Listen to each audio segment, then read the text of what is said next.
Okay guys, so this is the space that we're going to hopefully turn into the new youth space for the area.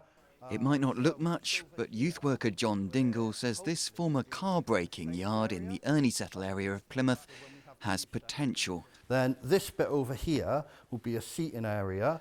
The plans for a new youth space here, the latest way he and his colleagues are trying to make things better for young people in the city. So we've actually got the space. It's going through planning permission at the moment, and once that's cleared, what we need to do is then raise the money to be able to turn this space into an adequate space for young people. Okay. So what do you think? Good. Yeah? Yeah. And the design picture will come to life. It will all come to life. A lot of people just roam around the streets and they have nothing to do, and it's good to have our own space in Ernesettle because it's kind of hard to get to places, especially if you don't have a lot of money, and it's just good to have your own space that has a lot of things to do in there. John Dingle's been working with young people in Plymouth for more than a decade.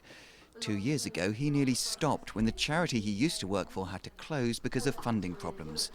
It was the reaction to its closure which led to the setting up of a community interest company, or CIC, called Connecting Youth. It was amazing. It was absolutely amazing to see how people reacted to hearing that this charity was shutting down. They were really upset about this going, and that had a profound effect on me, that actually I can't just walk away from this. You know, I've got to do something else. Research quoted in this documentary made by the young people found Plymouth lost 2/3 of its youth centres in the 14 years to 2019. This has had a huge detrimental impact on young people across the city, with Plymouth already having 11,000 children living in poverty.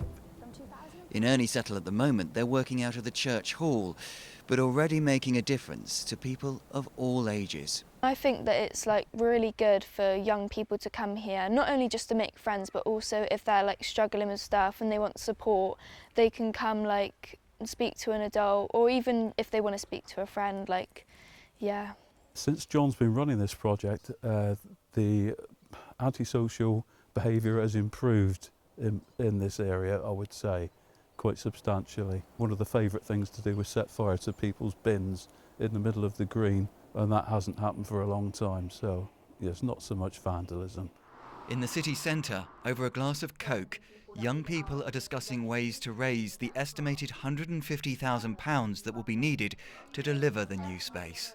There's potential in every space, and it just needs to be looked after in the right ways, and it can become somewhere safe for young people to go, and that's all that really matters, is that they have that space and the people they can trust.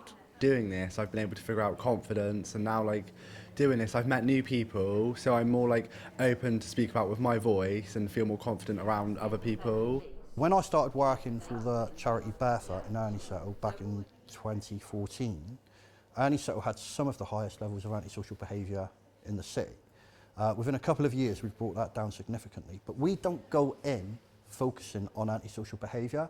We go in offering young people opportunities, offering them support, offering them chances, you know, trying to build their aspirations. So the yard area is going to be over there. The young people already have the support of builders prepared to do the work on a not-for-profit basis. They're planning to do some of it themselves and are hoping to raise the money needed within a year. Ben Woolvin, BBC Spotlight, Plymouth.